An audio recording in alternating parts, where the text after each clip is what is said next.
Or is this we you are talking about? The point is that you cannot just imagine after the football match between soccer, as you call it, between Algeria and Egypt, what I got on my website. You cannot bear it. We see your true face. Because I made a joke on my, I tried. After we lost, I tried to take it. You cannot just imagine and say, what is this? It means that emotions are very quick to take over. It's very dangerous. Very dangerous. And this is where I think that we have to come with no racism, no discrimination on the job market. And as citizens, and for you in universities, in the job markets, in the public life, in the civic society, no discrimination. This is not acceptable. This is where we have to come together. And once again, not on the defensive, with all the people of principles. They have their faith, but we have common principles. So let us come to this. So this is where I would like students not only to get the graduation and to be called doctors and then professors and then to be happy with titles. If you are happy with titles and we don't serve the society and you are not positive and constructive in sharing views and being with the society, what does it mean?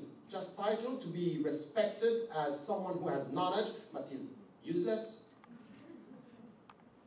At the end of the day, this is a very important point. It's our common responsibility to get out of here and to be committed against anything which has to do with racist discrimination and to work for solidarity. Solidarity is a key word as well. And a last point which is important. Solidarity is good. Against discrimination and racism and all this, and well-being, it's also important. Because we all know that money is not giving you well-being if there is not something that we are sharing about how do we live. It's, you know, urban policy, social policy, when we come together. So I would say here that this is how we can marry this with the principles that I put at the beginning. So don't forget the principles at the beginning. You say, oh, but what if we are imposing? No, the principles are clear and the fields now are clear where we have to work. And at the end, what I would expect from anyone as citizens, from anyone, you are a citizen, you are my fellow citizen, we are equal in citizenship and there is an equal citizen. The only thing that I'm asking you, you are an atheist, you are an agnostic, you are a Buddhist, you are a Hindu, you are a Jew, you are a Christian, you are a Muslim, whoever you are. You know what I'm expecting from you? Is to be a witness of your principles in your daily life. I want you to be a witness. Be a witness. Not someone who is imposing onto me, as I'm not imposing onto you, but me a witness. I want to see your principles through who you are, the way you behave. And I would say that we know this in Islam. لِتَكُونُوا شُهَدَاءَ عَلَى النَّاسِ is exactly this. For you to bear witness to your message before people. You cannot impose, but just be consistent. So at the end, humility, because we don't get all the truth alone. Humility. Second, respect that you are who you are, I am who I am. And with respect and this humility, there is something which is called consistency. Let us try to be consistent. Consistent with our principles. And if the faith and public life is helping us, or we are trying to be consistent between the two, this is where we can be useful. And this is where we can resist anything which has to do with populism. Let us be clear. In this global world, with this media coverage, with very, very quick information and news today and communication, it's very, very easy to nurture populist sentiments. And it's happening. It's happening. Just in my country, the first party is a populist far-right party in Switzerland. In the Netherlands, if you heard about the last elections, it's very worrying.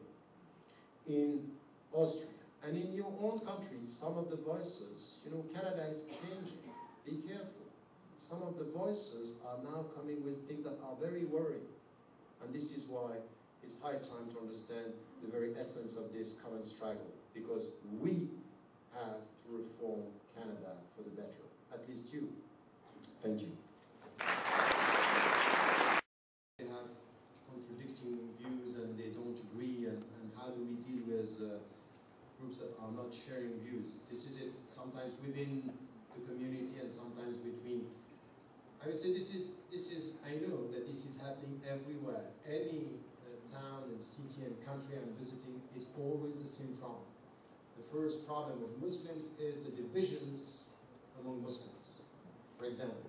But, and very often we project, we idealize the other, saying, oh, the Christians are not like us, the Jews are not like us, they are very united, which is completely wrong. We have divisions and problems everywhere.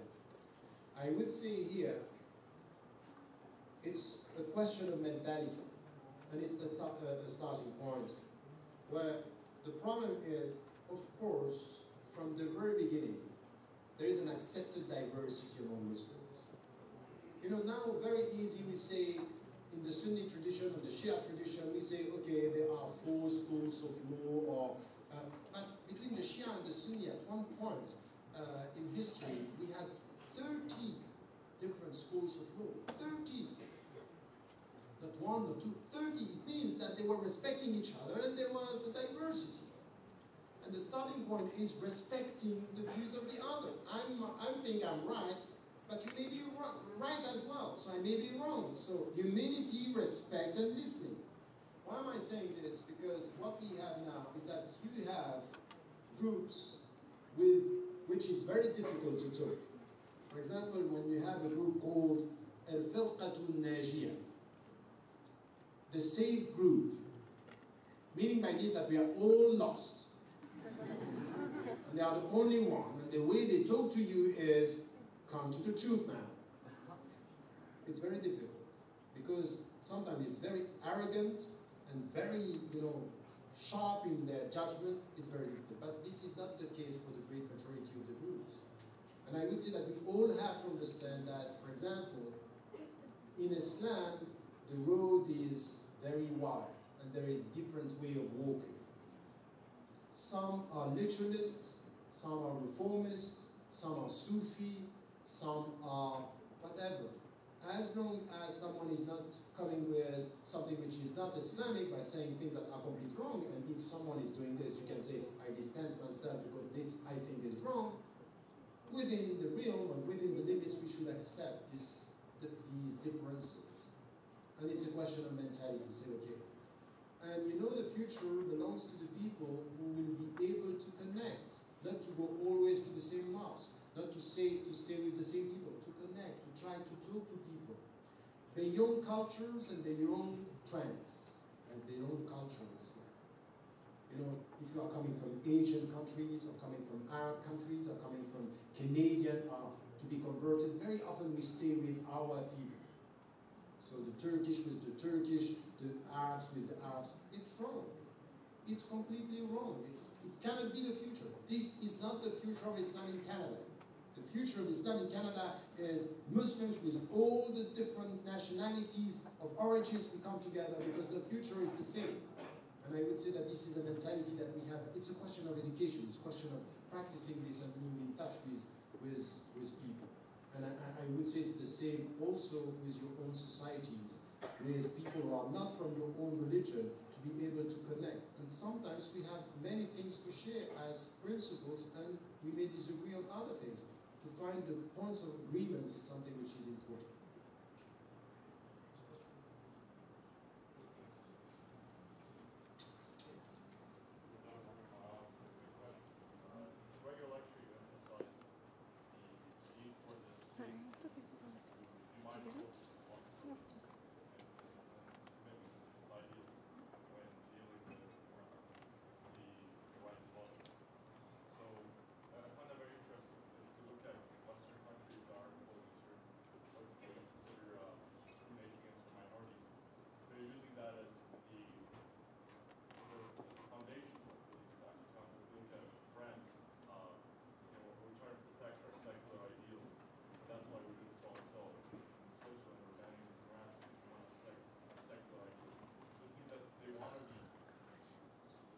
Totally got blocked.